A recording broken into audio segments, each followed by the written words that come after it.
Dave. How are you today? I'm very well, thank you. And thank you for inviting me, Jane. And I love the Mary Magdalene picture behind you. It just sets everything off, especially with your newly acquired medal. Oh, thank you. Yep, this is my Mary Magdalene medal that my friend Christy made me. So today, the topic of our conversation is going to be conscious evolution and our celestial evolutionary assistance. And we're going to reveal what that is. And the inspiration was taken from a video that I watched and Friends of Truth on Telegram watched as well to help the masses prepare humanity for the end game. And it's called We Are One on Rumble. Rig for Red is the title. And apparently, the Guardian Alliance specifically has asked for it to be shared far and wide, this information.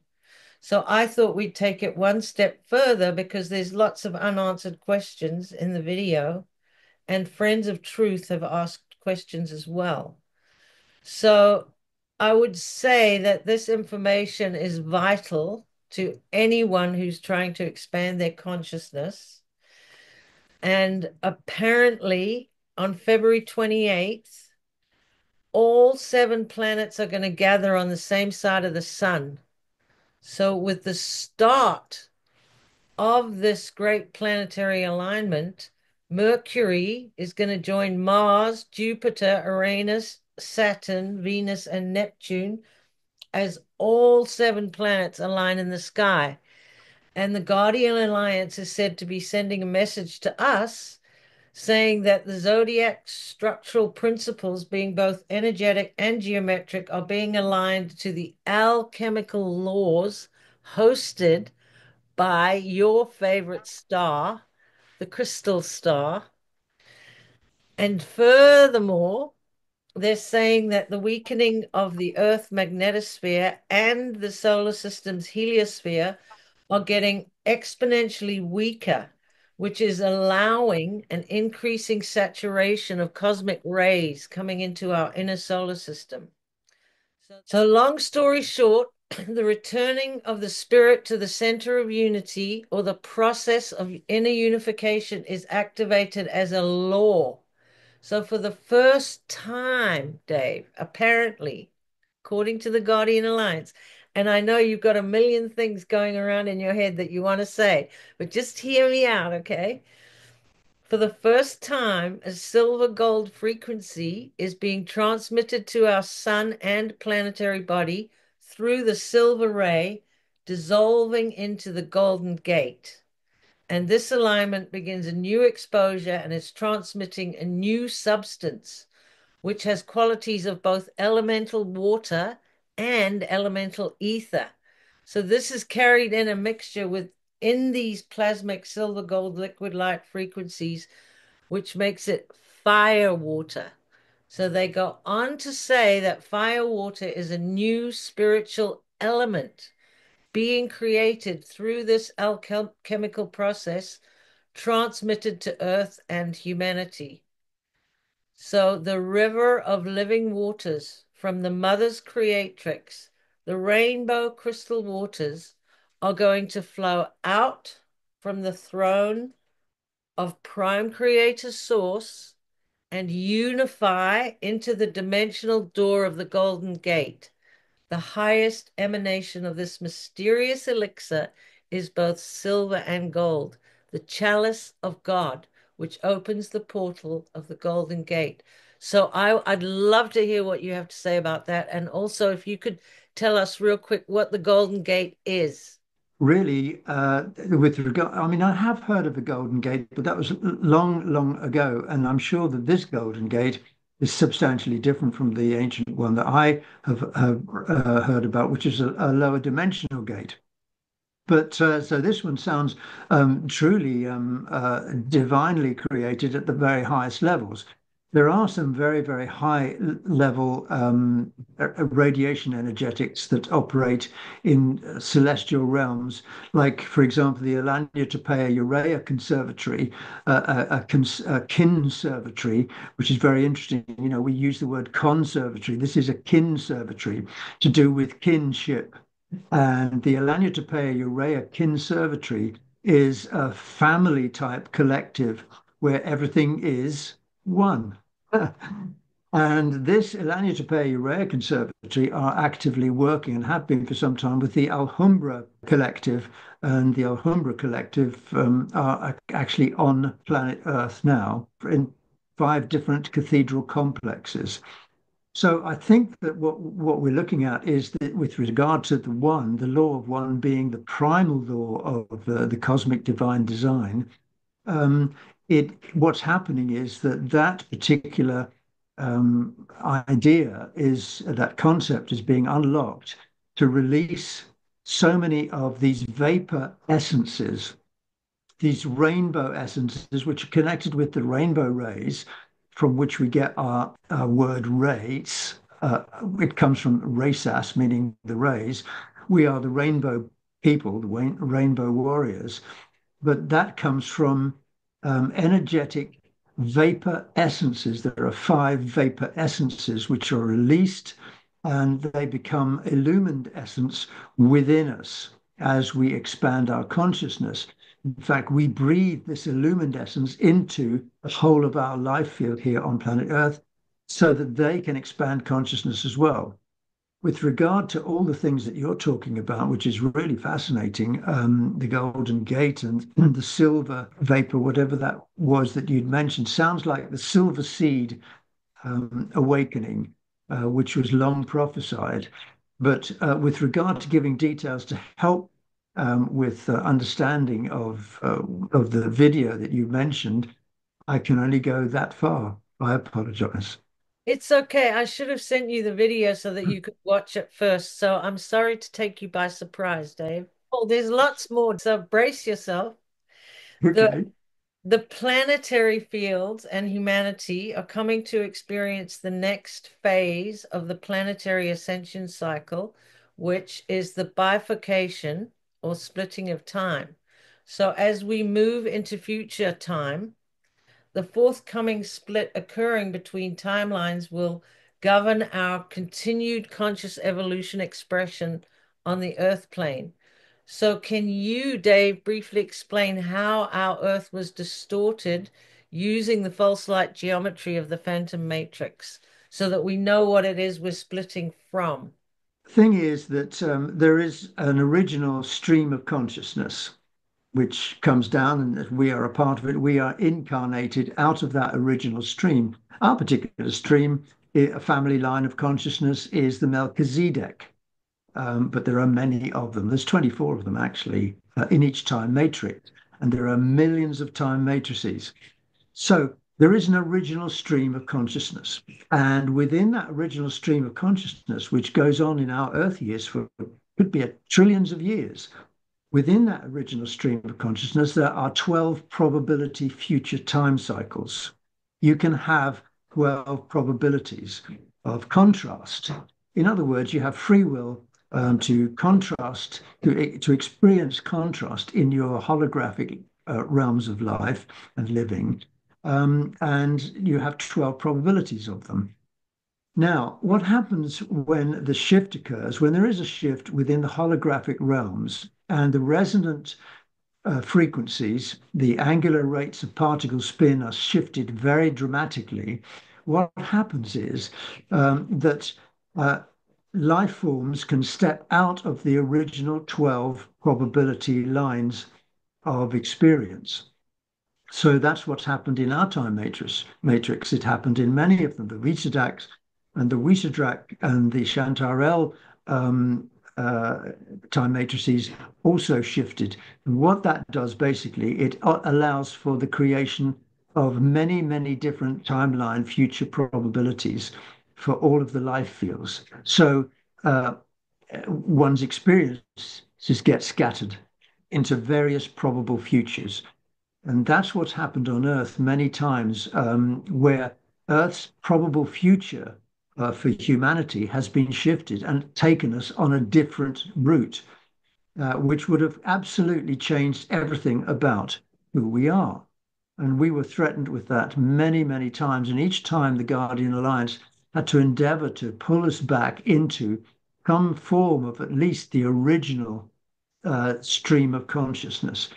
So, what we're looking at now is the reclamation, the reaffirmation of the original timeline divine construct, so that we can all, as planets, stars, and individual beings, we can all follow the route back to who we are as an encrypted aspect of the celestial heavens.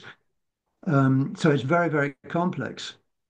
So, for example, I'll give you one, and I hope you're all staying with me on this one, because originally, in this original stream of consciousness, you will find that all the planetary systems are all at 90 degrees. So is the suns. They're all set at 90 degrees, therefore, they can operate according to angular rates of particle spin. Repulsion zones, which are those what seem like to us dark areas of space where there is no matter, those are shifted angular rates of particle spin in the frequency fields so that we are separated into different universes and we can experience in different universes. Once all the planetary systems and the solar cores are shifted to a different degree, as ours has been, and once that happens, then the shields and the structure, the architecture of the cosmos, including our planets, including our bodies, gets shifted too. And when that happens, it is very difficult for us to hold onto the original frequency field stream of consciousness. And that is what has happened to us over many millions of years. In fact, it's even affected our feminine, masculine, energetic alignments. So 15,000 years ago, when the parameter shield of Earth is the one that goes around the whole, shall we say, orb, that brings us into a different topic. But for now, we say that orb, parameter shield goes around there, that shifts, it changes the connection between the parallel universe and our universe, the masculine and the feminine, and it shifts the alignment of energies. And that's just one example, and that's been going for 15,000 years. Fortunately, that's shifted back again in our favor in 2003. I put that out as an example because I know that your knowledge about feminine and masculine, Jane, is totally amazing and brilliant, and you're very connected to that.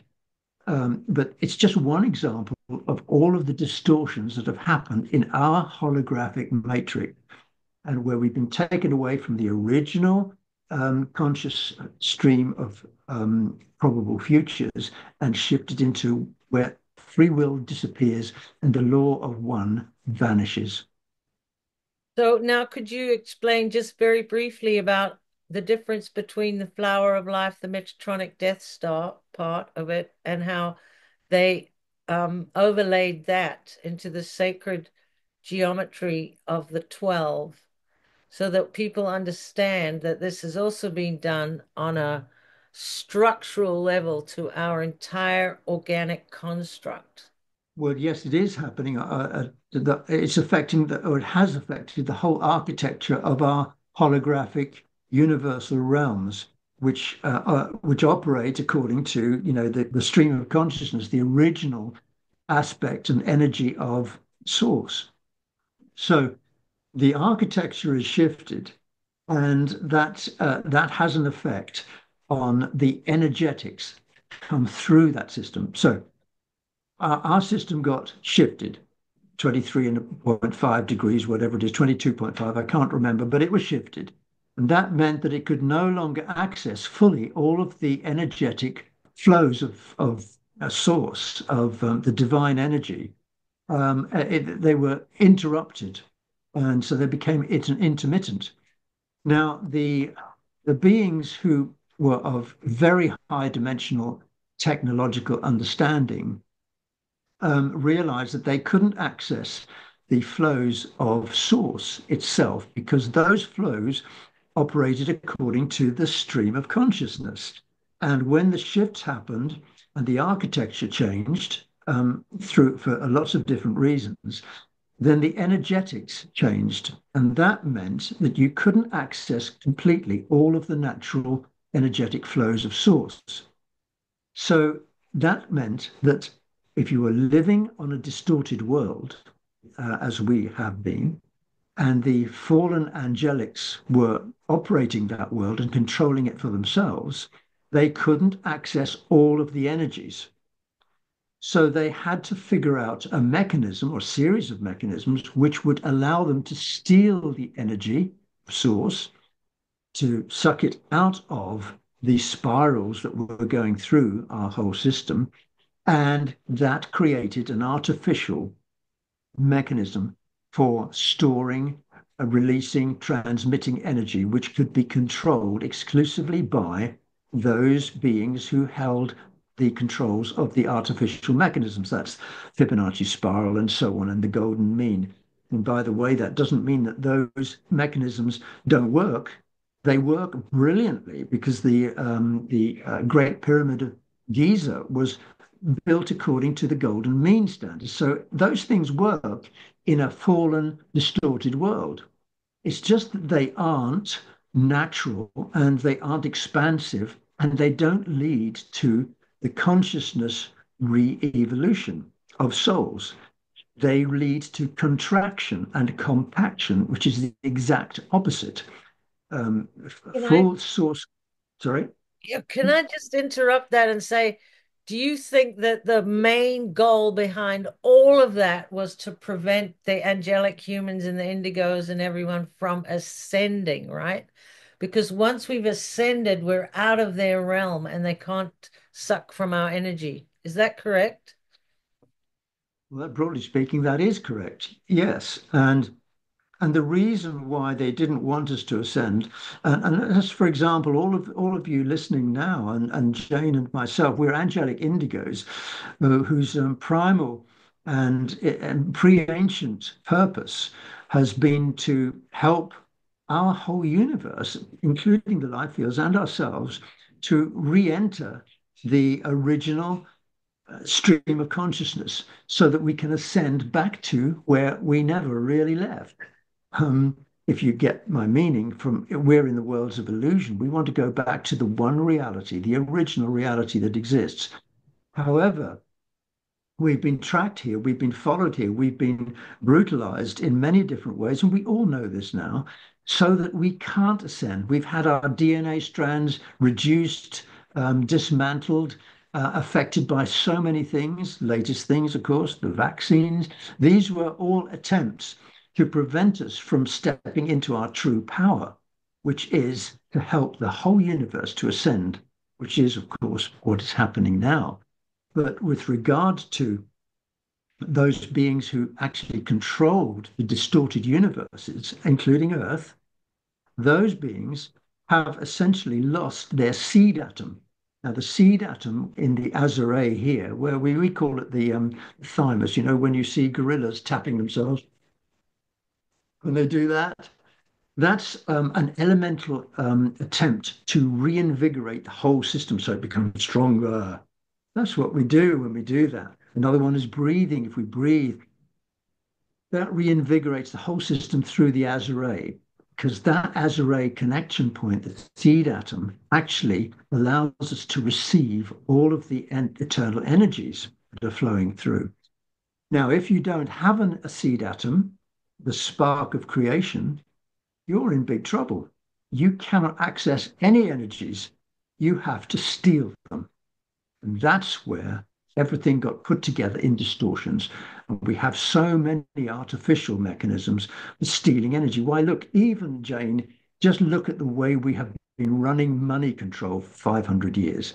That is a primordial debt system, which is a mechanism for stealing and sucking our energy out of us, just happens to be through something that they created called money.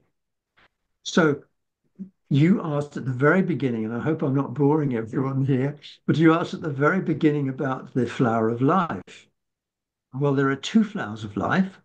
One is the natural one, and Jane, you know all about this, and one is the unnatural one, the metatronic flower of life. And what's the difference? Well, the metatronic flower of life activates and receives energy in minimal amounts. but it does receive energy, and that energy can be taken from it if you know how to take it. And of course, the fallen angelics know. Lord Metatron knows how that was created. But the real flower of life, the golden one you see with all of those circles that you see in it, are all attached to the center. That means that they are activating the whole energy of the whole system of our celestial design. So that is natural, fulsome energy. But the Metatron doesn't have a connecting center with all of the other aspects. All of the other aspects outside that central position are not connected to the center at all and cannot receive the energies. And that's how you know that something is not centered, and therefore it cannot receive the natural energies. It's a fallen life form, and it is an artificial creation. That's the best description I've ever heard of that because now I realize that wipes out unity consciousness and the possibility of unity consciousness as well, because that's one central point in the true lotus eternal flower is represents unity consciousness. But anyway, Dave, I have to go back to this video because the Friends of Truth on Telegram would like some questions answered. And and also the Guardian Alliance had said that they wanted it shared out there. So I'm going to keep going down that little rabbit hole and I have to read some of it because I don't remember it all. So anyway, during this bifurcation of time that we are going to be experiencing, they're saying that our inner energetic integrity is being tested, and there is not a one of us that is exempt from exposure to the massive fields of chaos and confusion and darkness that exist in the collective mind of humanity. So, this is the time to take stock of how well we're coping with the madness of the earth as the collective mind of humanity travels what they say is the dark night of the soul.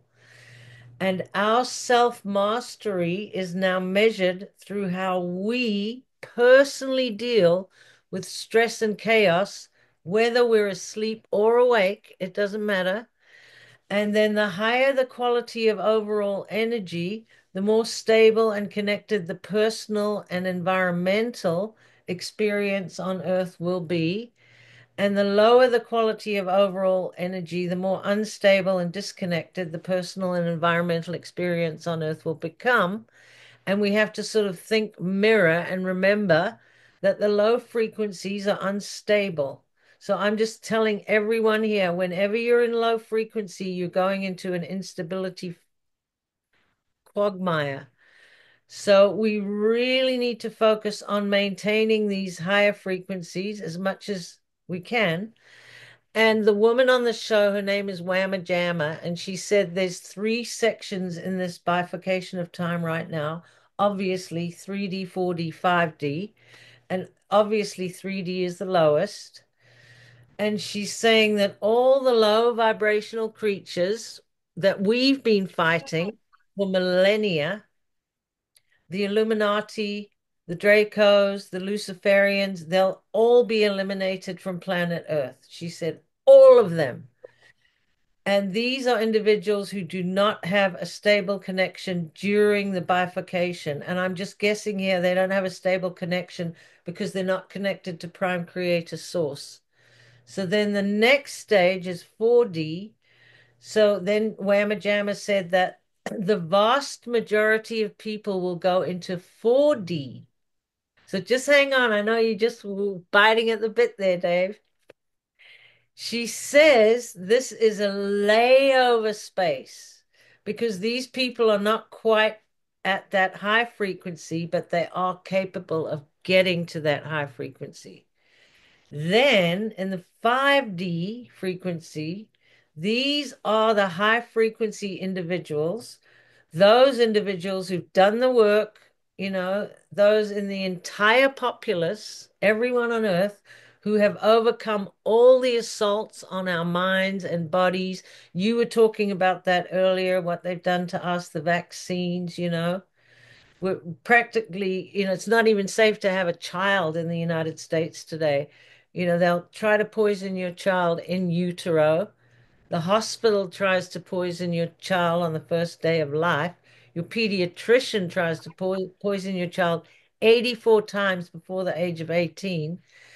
And then you've got the media and the school system and you're in everything. Okay, it's all trying to stop us from ascending. So all those people in the entire populace who've overcome all these assaults on our minds and bodies to prevent this mass ascension process, they will go to, as I said, 4D.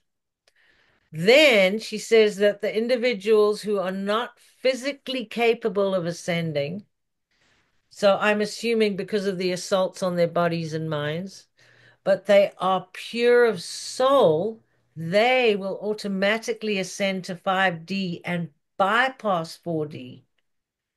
So then she goes on to say that the people who are physically, emotionally, and energetically capable will remain in 4D to serve.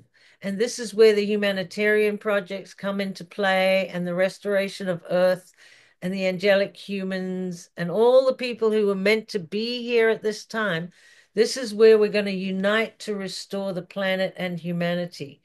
So she's saying, in a nutshell now, that all low frequency evil entities, poof, they're gone into the void. Okay, that makes sense. But she's saying if you're not capable, but you have a pure soul, you get to just go up there to 5D on the elevator and there you are. But if you are capable, you go to 4D. So everyone thinks this sounds a little ass backwards. So you remember Kat from Friends of Truth? Yeah. She she has a question. She says, how can a person go from 3D straight to 5D just because they have a good heart? There are so many things you have to let go of. It makes no sense to me that they get to go to 5D with all their baggage just because they have a good heart. I love cat. Um, okay. There's a lot to unpack there. You've done brilliantly to present that so seamlessly and so eloquently. Because I realise now that it's certainly a huge volume of information you've encapsulated there. So well done you. The thing is, okay, how can I approach this? Yeah. When you're down here in the 3D realms, 4D realms, 5D realms, it doesn't matter because there are many D realms, they go up beyond 18, and we're all part of them because we all have aspects of our own self within all of those. But we're talking here in the incarnate level, the physical, the carbon physical level of us, which we chose to be here for whatever reason. Although, let me just put a caveat in there. There are many of us, and you're one of them, Jane, who actually are, oh, I don't know whether I should say this, um, who are actually ascended masters, mistresses, ladies, men, whatever, but ascended beings who have chosen to incarnate themselves into these lower realms for specific purposes, which we know about now. So we're not just little grains of particles of 3D consciousness down here. Some of us have been through this whole pathway before, and we chose to be here now, so that because we knew that this was going to be a pivotal moment in the history of our time matrix. It's as big as that. So, what is my point here about all of these realms, these dimensions? Kat said it didn't seem fair that some can just zip up to 5D and others who are going to remain in 4D, etc. Well, Actually, no, I might not really totally and 100% agree with everything that's been said here. And I mean no disrespect to the person who created the video. We are simply giving our opinions as independent spiritual beings. So let me just say this. According to everything that I've been operating through, which is to do with the Guardian Alliance, there are five harmonic universes, and we're in a part of each one of them. Here we've got our incarnate self, and our incarnate self is centered in our emotional body, which is dimension two. Dimension one, broadly speaking, the physical body, dimension two, the emotional body, dimension three, the mental body. So, what happens about dimension four? What happens there? Well, you've got another body, you've got your astral body. And in dimension five, you have your archetypal body. And in dimension six, you have your geriatric body, and so on. It goes all the way up to your avatar self in the 12th dimension. So, if to, for to be told that you're going to have yourself manifesting in the astral levels of fourth dimension, where you're going to operate and do humanitarian things which will affect 3D Earth, Harmonic Universe 1, and you're going to operate from Harmonic Universe 2, the lower levels of Harmonic Universe 2, doesn't totally seem to fit with me. And I hope that doesn't offend anyone who created the video. I'm just simply giving my spirit opinion No, because that's in fine. 5D, you see, is connected dynamically in terms of particle transmutation with D2, dimension two, our emotional body. So the archetypal ourselves in dimension five is connected to our emotional body, dimension two. And it is through the interaction of those two dimensions that we ascend into the fifth dimension.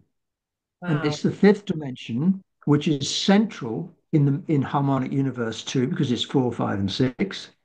It is central to connecting with one, two, and three. So yes, people can ascend to the fifth dimension. Many have done throughout thousands and thousands of years, and this is an option. And it's certainly an option for somebody like, for example, you, Jane. And all of the people that I know over there and dearly love, all in your team and the Discord team and the friends of truth and everything who I miss greatly, all of you people are actually dimension six resonant beings. Your DNA strands resonate at dimension six. Now, that's the highest level of harmonic universe two, four, five, and six. So, for you to be asked to remain in the astral levels of dimension four, to do humanitarian work here on dimension three, somehow affecting the physical carbon realms, doesn't seem to me to really fit with the geometrics, the physical particle dynamics of how our universes work. I mean, for example, you as a high coded dimensional being, and I'm talking personally now to you, Jane. I know that you're beyond dimension six. You have assembled and activated more strands than six. You're actually way up in seven or eight, maybe even nine. So why are you still here? What the heck are you doing down here? If you can manifest yourself in the eighth or the ninth dimension, it's because you have chosen to. You've chosen through your own spiritual volition, your own free will, to stay here to help. Knowing you quite well and loving you dearly, I think I know why you're here. But that applies to everybody. Everybody who is still here and has higher coding, you've chosen this yourself. This is your free will spirit choice. So why would anyone suddenly say, well, my free will spirit choice is to go to the astral levels and to help humanity that way, and I won't go to the fifth or the sixth or the seventh because I'm going to stay here in the fourth. So from that point of view, I hope I've answered Kat's question, which is a very valid one, Kat. I would agree with you. You do make choices. You've chosen to stay here for specific reasons. So why would you choose to go to the fourth dimension if you could go to the fifth or the sixth or more? or simply stay here in a physical sense and do your work here and now. Otherwise, we wouldn't be able to manifest all the wonderful things that we can do here in a physical universe.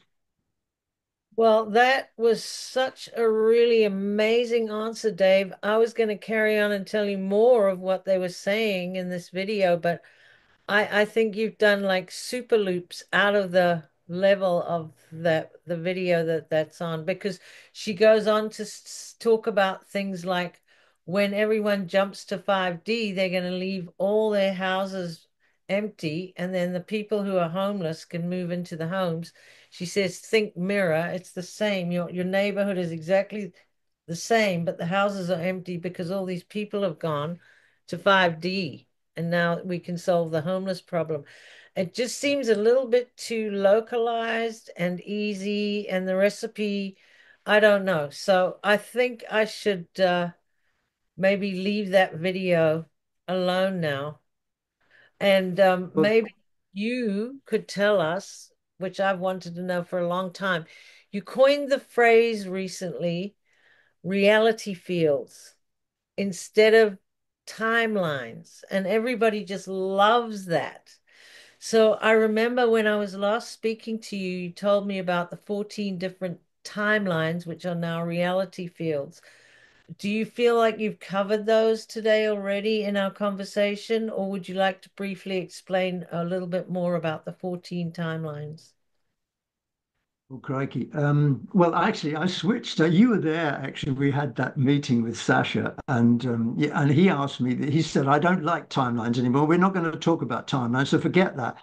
And that threw me a curve because I was supposed to speak about timelines.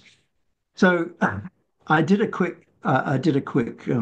climbed on a different horse and I just called it reality fields. And but basically that is what it really is.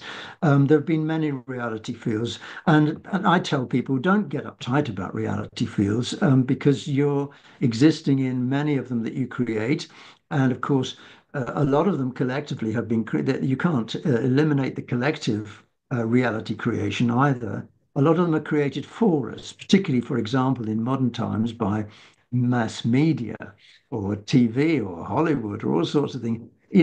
Reality fields are being shifted by outside agencies and by the collective.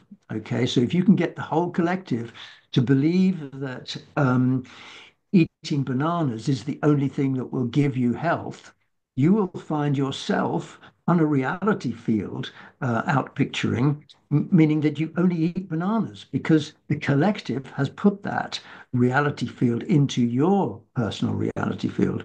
Fortunately, that hasn't happened. But so we're all experiencing the opportunity to shift our own reality. We create our own reality. And you, Jane, I mean, you're a brilliant artist and writer, and you know that reality is created by what you do. I've watched you work with your wonderful grandkids, and you know how all of this works. You know how reality is created because and your grandchildren create reality with your help so brilliantly. I've watched you do it. So, what happens?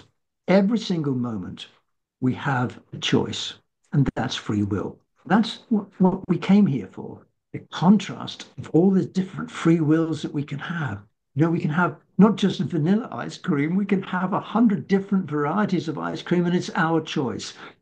And each choice we make in each moment of that reality introduces us to another reality and another one and another one and another one. And so we're always out picturing different realities. And that's normal. And we create the reality that we want through how we create our thought forms.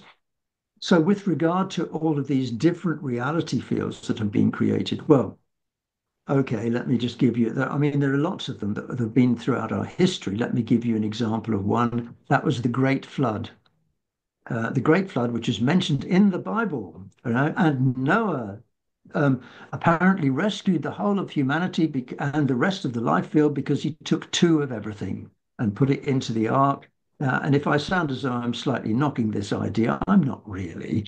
I'm just trying to point out that we were in the middle of a descending civilized version of existence, and that was the end of Atlantis. We're going back 12,000 years.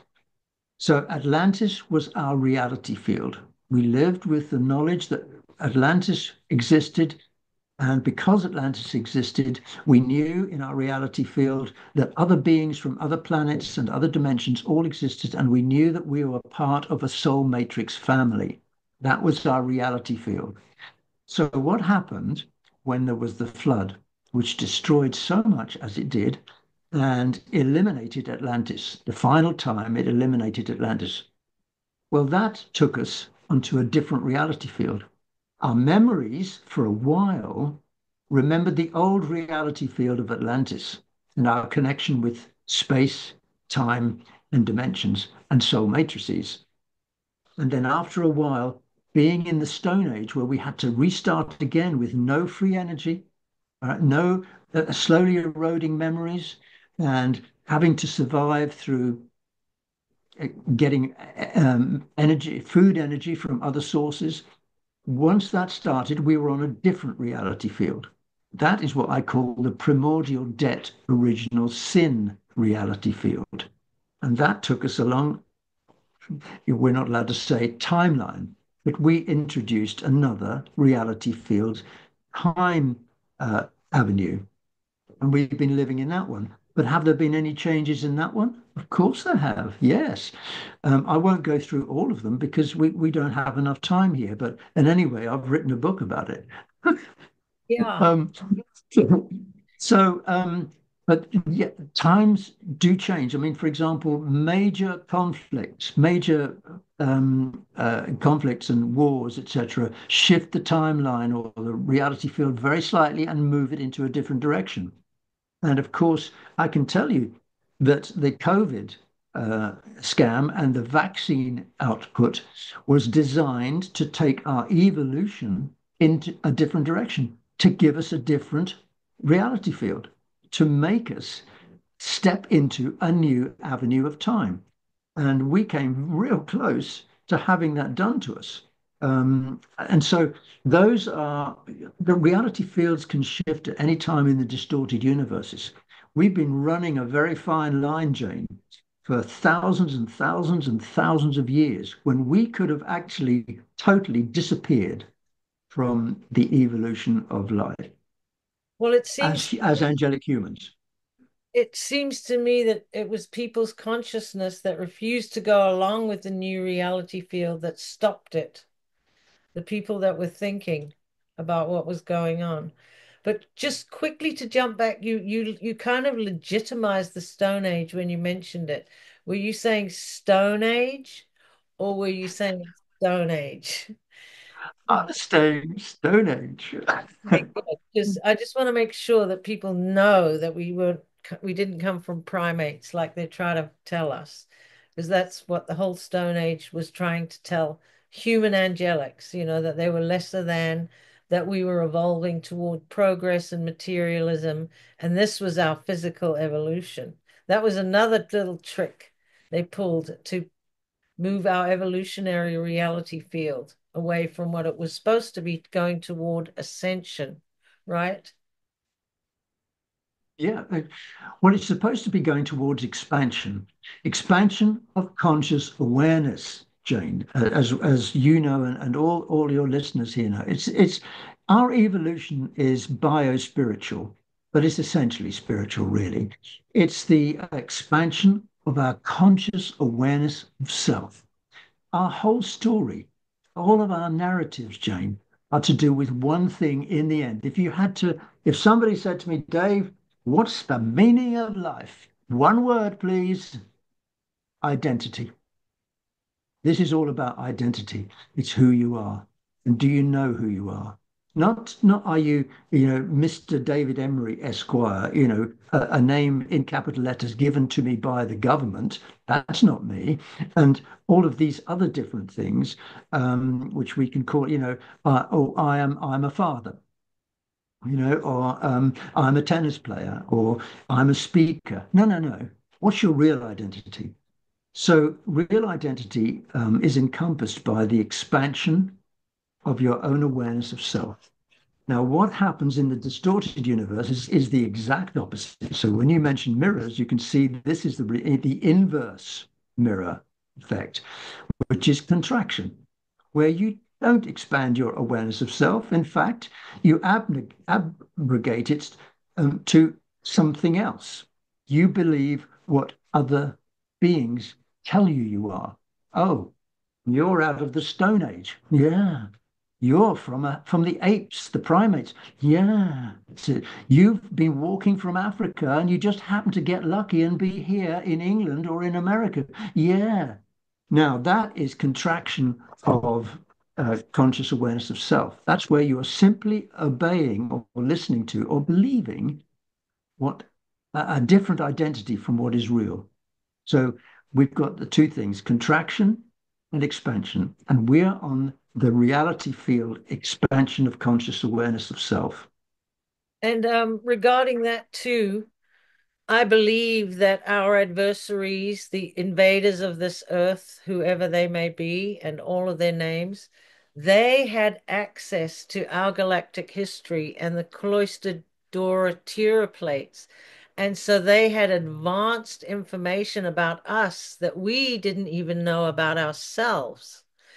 And so they took that red, yellow, brown, black, all the different colors of our 12 tribes that we originally got here as, and they almost utilized each tribe against each other.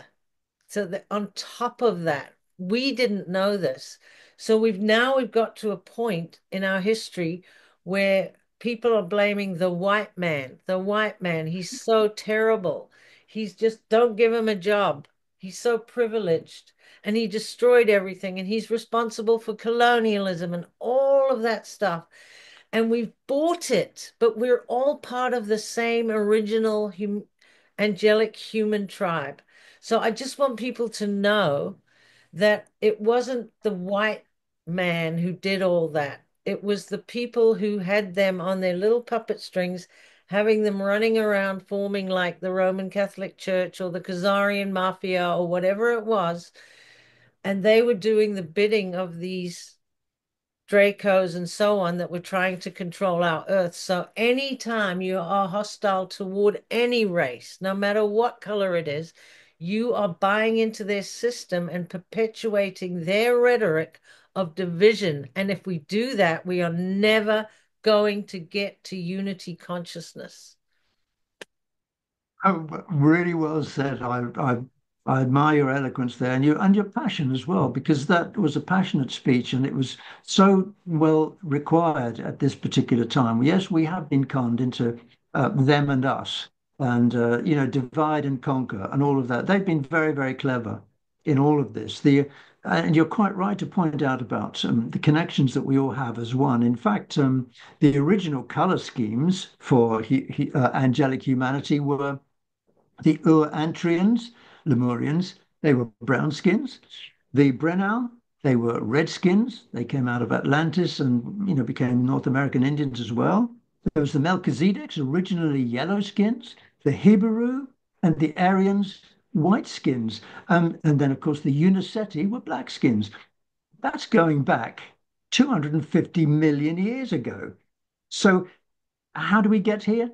We happen to have incarnated through all of those. We've been everything. There's nothing we haven't been. So you're quite right. This divide and conquer thing, and then the white man's to blame, it's all BS. And we bought it. We bought the BS, Jane. Well, I did for years and years and in previous lifetimes. But the interesting thing is, and you said something which is so fascinating. You said about they knew all the cosmic divine designs and the principles and the structures of the cosmos. You're quite right, because some of those higher dimensional, like 9 and 10 and 11 dimensional beings, they live for, wait for it, millions of years. They can actually activate a life system which goes on for millions of years. But what happened with us? They were living, let's just take one example. Well, no, I won't mention any names because then it gets boring. But let's just take one example of a being out of the 11th dimension who is distorted and fallen, has lost its Azure, no seed atom, right? Has to rely on securing our energy, stealing from us, using us as food.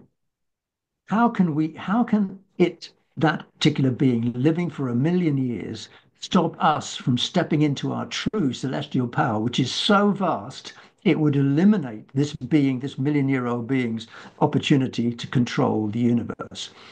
Well, he has to get us to forget who we are. How can he do that? Well, one way is to make sure we don't live for 1 million years. Because if we did, we would acquire all of the data of the cosmic divine design, and we would realize who we are because we know we have got an Azariah seed atom. So, how about you just make sure that slowly over a long period of time, the lifetime, the longevity of all of these angelic indigos is shut down, reduced, stopped. Let's just see if we can get them down to having to be reborn after, say, 70 or 80 years or 100 years. And then they come back and they can't remember anything. Oh, and they got to start all over again. And we can imprint them with all sorts of things like education. And we teach them what it is we want them to know. Now, does that sound like a possible scenario for controlling a universe? That's what's happened. So, well, here's to all the people that remember. Yes. No, you're quite right. Once you start remembering all of this and you remember who you are, it's game over for those who have tried to stop the free will and the oneness of all of us together. So, to go back to your video at the very beginning about the one, ultimately, in the end, Jane, that is correct. We are here individual expressions of the one, the original. And when we return to our original encryption as the one, the wonderful thing about it is that we never forget all of the uniqueness that we are here and now, that we are both everything and one. Well, I love that, Dave, and that's a great way to end. And one thing I did want to mention was when you create an enemy, you also create a victim, and they're also very good at that. So we have to know who we are. We have to know that we are not victims of anything. And we also have to know and find out absolutely and believe that we are completely and utterly connected to Prime Creator Source, no intermediaries or middlemen necessary. And then let's get on with the job of rebuilding this world. And I don't mind going to 4D and helping out and doing the humanitarian projects because I love this earth. I don't think I'd like to be flying around in a spaceship too much. I'd rather be in a beautiful earth in an incredibly gorgeous aesthetic environment, just floating through paradise and living my life in love and oneness. Well, Jane, if I can just say that is a wonderful vision you have just painted there for us. And that is what you're doing. If I can talk on a personal level without being too personal here, you're a very loving, very lovely individual spirit being.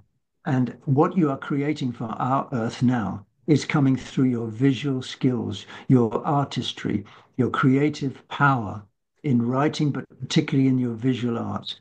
And just the way that you present yourself, everything that you are doing is actually adding to the celestial nature of Earth as it should be. So I want to say thank you for being you.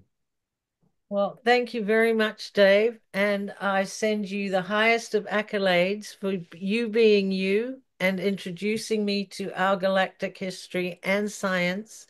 Because without that information right now, I would still be floundering around in the dark, wondering what the heck was going on. But because of this pre-ancient information, I feel so rejuvenated and it triggered my memory. So I recommend highly to everyone if you can study your galactic history, look at the work of Ashiana Dean and many, many others now. Samuel B. somebody or other on Instagram. He's really good. think it's Samuel B. Lee. And just dig around there and say no to everything that's putting you down and trying to steal your energy. Grab onto your creation currency, put it to work, and let's get the hell out of 3D. Okay, Jane, thank you for inviting me. Thank you for helping me to talk to so many people and give my love to everybody behind you, including Kat and all the rest of them. And I'll speak to you all again very soon. Okay, I Okay, will do that. Thanks, Dave. okay. Bye.